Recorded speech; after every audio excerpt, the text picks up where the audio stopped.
I don't know about you guys, but lately I've been feeling empty. But not empty in a way where it's like, oh, I'm burnt out, or I've been feeling this, or I've been feeling that. Empty as in, I'm almost kind of like waiting for something to happen, and it has not happened yet. Why being a creative feels so empty? The funny thing is that this video, it's not specifically about emptiness or feeling empty. It's about what generates it and why we feel like that. I feel like it's such a big and important and common and universal feeling, and everybody kind of like goes through it if you're a creator of any kind.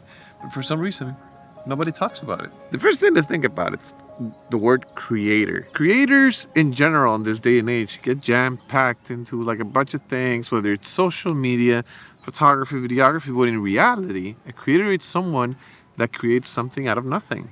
Almost like an alchemist if you think about it.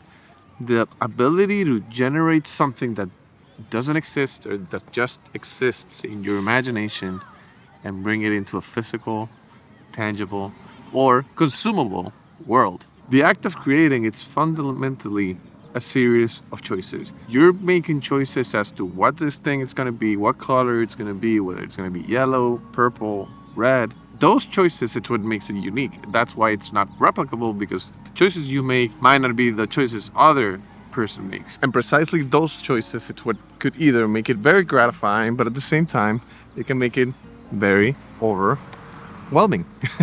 And I found myself in this situation where I was feeling so empty or so overwhelmed by making these choices that I kind of wanted to figure out why this was happening. I can't be the only one. Came to kind of like figure out and notice that what makes it overwhelming, it's not the choices you have to make. You see, most people get overwhelmed because they're trying to make those choices before they've reached the moment where they need to make these choices. In my case, it's happened to me a lot, specifically with like videos. If I'm trying to shoot a video, a narrative, this happened to me actually very frequently when I was doing my short film, because I was trying to like make choices for lenses, for example, or choices for lighting, and I didn't even know exactly what I was trying to portray in the scene because the script wasn't finished, and I was already thinking about, oh, we need to talk to a DP. What lenses are we going to use? What's the lighting going to be? What is the scene supposed to look like? And I hadn't even finished writing the scene, so I'm kind of like getting ahead of myself, trying to make choices that are kind of like problem for me in the future. It's not really a present moment problem. It's happened to me where like I start thinking about all these different choices with all these different things that I gotta do in order to make this a reality, that it overwhelms me, it kind of like freezes me up, and I don't end up doing anything. So I went into an introspective journey to kind of figure out why this was happening and what could be the process of choices. So whenever I'm trying to create something, even something like this YouTube video, it wouldn't become such an overwhelming thing for me. But there's truth here. There's a progression in which a creative develops. If you use these layers when you're trying to create something, if you break it down into small chunks, it's not going to be as overwhelming. So the layers are as follows. Obviously, step 0, it's figuring out what is it that you want to do. I want to make a YouTube video in this case. And mind you, I apply this exact same method to this video that you're watching right now. The next step should be intent. What do you want this to feel like? What do you want people to feel when they're consuming this? What is this supposed to do for someone? The following step, it's instinct. What is it about the thing that you're trying to make that draws you in, that pulls you in, that makes you want to make it? Why are you making this? This is one of the most important moments, because everything that you do, all the choices that you make, have to serve this specific step. Think about it. I'm making this video because I found myself so overwhelmed when I was creating anything that I wanted to break it down in a way where it wouldn't be so overwhelming to make a YouTube video. That's literally the reason why I'm making this video. I didn't want YouTube to feel like such an overwhelming task because I was already thinking about future choices. That's my reason. That's my instinct. That's what pulled me into making this video. Think about that when you're making your script, and when you're making your movie, when you're making your next photo shoot. Why are you making this? What are you trying to say? And what is it that draws you in? And the final one, it's execution. Probably the most important one, because it's when you're actually making the thing. But the important thing is that when you're executing, when you're making those choices have to serve the other two steps. The why are you making it? Why is it important? And why should people care? And if you look at any director or any creator, it doesn't even have to be in the arts, but any creator in general, the reason why they look so calm is because they've learned to trust the order of things, the order in which those choices are made. And that's why a lot of people playing the big leagues are not as overwhelmed. They're trying to, or maybe if they are, they don't show it.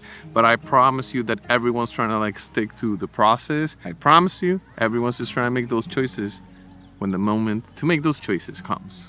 But if you want to think about it like this, the rewarding side, it's that all of it, it's always a learning process, even the jobs that you don't post. And it's awesome because once you do something that works, whether it's a photo or a video or a painting, whatever it is, when it hits, there's absolutely no feeling like it. And that's when the reality actually hits, because there's no blueprint. Nobody told you what to do. No one told you what those choices had to be.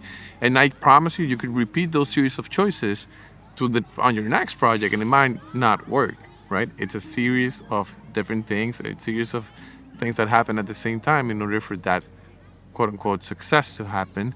But the beautiful thing about it is that if you make those choices progressively, you're gonna understand what got you to make those choices better. And I know that might sound kind of dumb, but you making those small choices develops your judgment, which ultimately makes you a better artist, which is a big dub.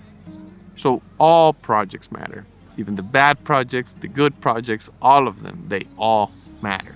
And you might ask yourself, what do I do if I ever feel empty again? I mean, I think my honest advice would be to come back to this method. Try to break it down. Try to think of what you're making, why you are making it, and who this is for. And ultimately, the real question you should ask yourself is, do you believe in this thing?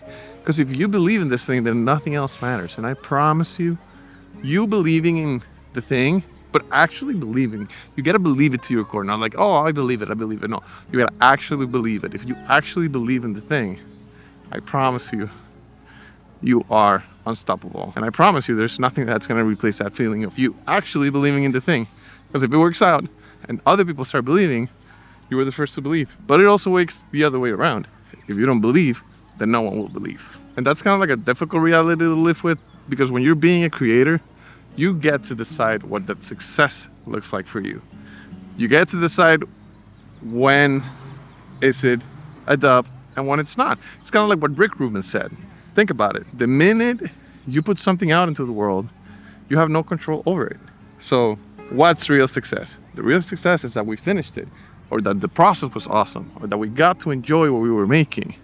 It's not whether people liked it or not, because that's completely out of your control. So make those choices in service of you liking it, in service of you believing in the thing.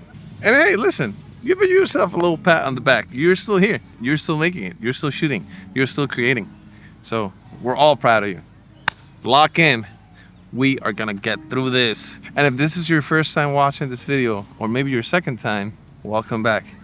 You got this. Peace out, gang. Love you.